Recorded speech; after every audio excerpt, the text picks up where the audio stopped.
So now we start to dig into the world of regular expressions. First of all, we're going to look at what a meta-character is. What is a meta-character? It is a character in a programming language that is interpreted by the programming language to have a specific meaning that is not the meaning of the character itself. It's normally a simple character, and it gets interpreted by the programming language as opposed to just being what it is. A very simple example is the use in XML and HTML of the less than and greater than characters.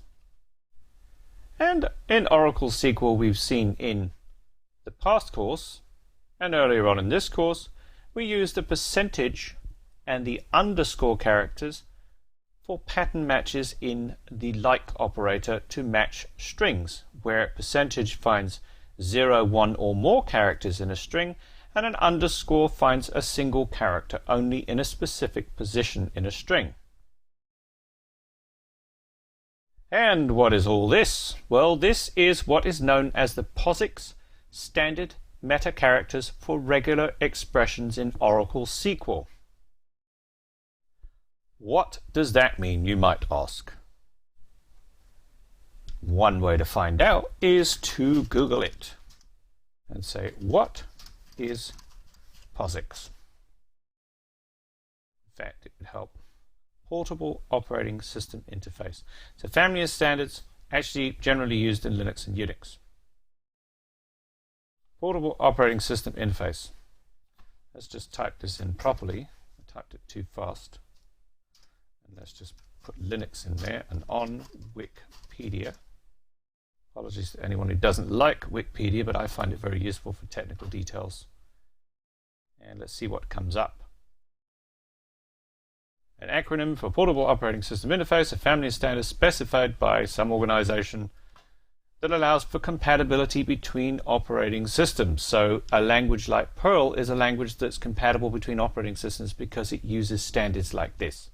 It's a standard that is in some ways platform independent. So you can have any operating system, any programming language, and so on and so forth. So going back to here, as it says, Operating System Interface for Unix.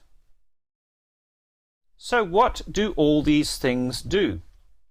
Well, we'll see in examples shortly, but an asterisk says it looks for lots of characters. It's a little bit like, or actually exactly the same as the percentage sign in Oracle SQL. And then we've got a dot that matches any characters. And then a question mark, 0 or 1, a plus sign, 1 or more. The pipe command specifies an OR, the beginning of a line, the end of a line. The backslash is an escape character which allows you to force the character following it to be interpreted literally. So if you wanted to interpret a literal $, you didn't want it to make it think that it was the end of the line of the string, it would be interpreted literally. This declares a list of items. This is a parenthesized section executed as an expression. We've seen this in SQL and examples prior. Basically, the thing inside the round brackets gets executed before the things outside the round brackets. This matches a certain number of times. This matches at least a certain number of times. This matches p times and no more than q, and so on. It gets very complicated. We don't really want to go into too much detail.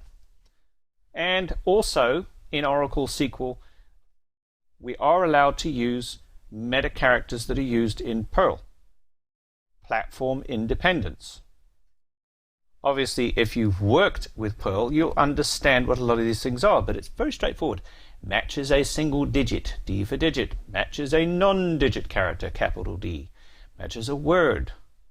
Matches a character that is not a word, a single white space. Matches anything but a white space character. And so on and so forth. There's an innumerable combination or number of combinations of different things. We don't need to get into the details. All we're trying to do is introduce you to regular expressions in Oracle SQL. Searching strings for patterns, pattern matching strings, or pattern matching in strings. So let's take a little step back and go back to XML and HTML.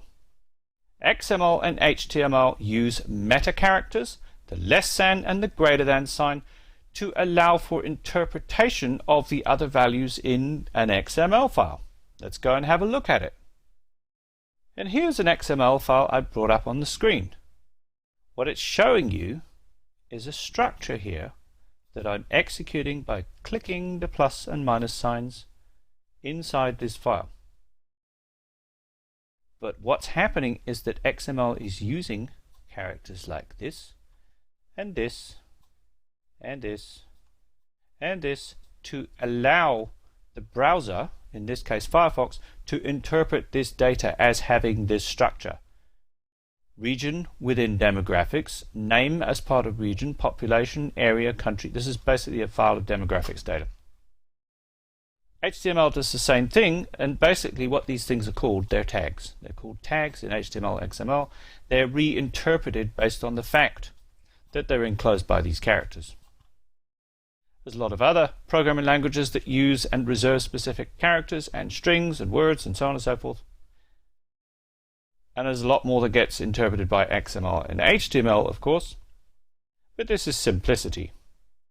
We don't want to get too complicated.